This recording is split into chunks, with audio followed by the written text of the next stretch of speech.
말씀의 능력은 하나님의 말씀으로 받느냐 안 받느냐에 있습니다. 제가 2011년에 성지순례에 갔었을 때 시내 광야와 유대 광야를 보았습니다.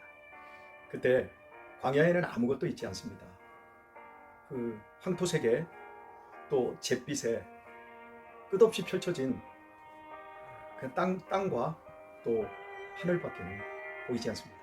그때 시내 광야에서 한 2시간 반 정도면 충분히 갈 수 있는 거리였는데요. 차가 고장이 나서 무려 13시간을 광야에서 버스 안에서 기다리고 이런 시간들을 가졌던 기억이 있습니다. 그때 광야에서 얼마나 덥고 얼마나 지루하고 얼마나 힘이 들었는지 모릅니다. 그리고 밤이 되어서 도적대가 출몰한다라는 지역이었기 때문에 긴장도 있었습니다.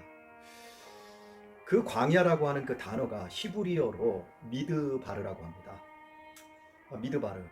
그런데 이 미드바르라고 하는 그 의미가 뜻이 말씀이 있는 곳이다 라는 뜻입니다. 광야는 미드바르, 말씀이 있는 곳이다. 여러분, 히브리어로 말씀이 무엇인 줄 아십니까?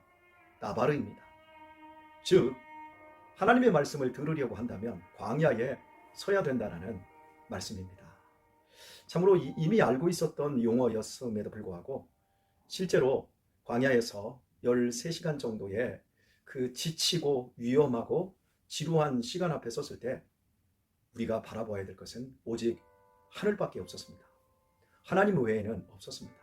그때 우리의 심령 속에는 하나님의 말씀으로 가득 차 올랐습니다.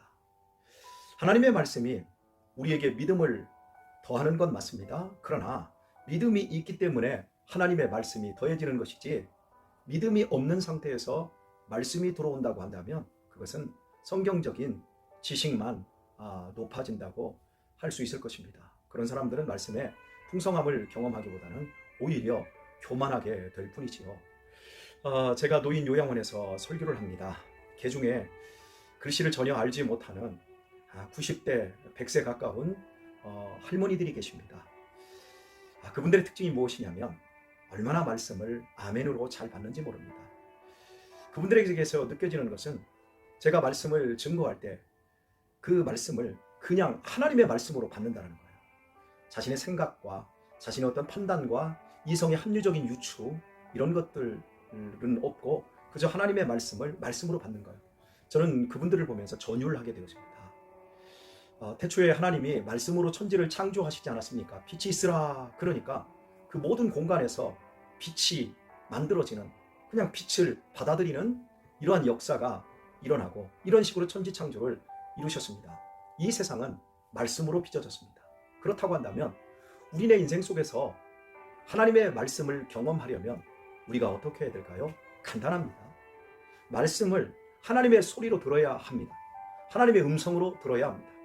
하나님의 말씀을 내 생각의 기준으로 자꾸 바꾸게 되면 마치 유전자 변형 식물을 먹는 것처럼 원래 그 씨가 가진 그 본질적인 것을 먹지 못하는 것처럼 우리네 내면은 공허하게 되어질 것입니다. 여러분, 하나님의 말씀을 하나님의 말씀으로, 하나님의 소리로 들으시길 바랍니다. 그냥 물을 마시면서 그 물을 삼켜버리듯이 하나님의 말씀을 하나님의 말씀으로 받으십시오. 많은 사람들이 물을 마시면서 사이다를 생각하고 또 다른 음료수를 생각하기에 자꾸 하나님의 말씀의 능력을 맛보지 못하는 것입니다. 내 생각을 섞지 마시고 변형시키지 마시고 하나님의 말씀으로 받아보십시오. 그러면 하나님의 말씀으로 창조한 세상을 만날 것이고 하나님의 말씀, 나바르, 미드바르라고 하는 말씀이 있는 곳, 그 현장이 여러분의 삶이 되어질 것입니다.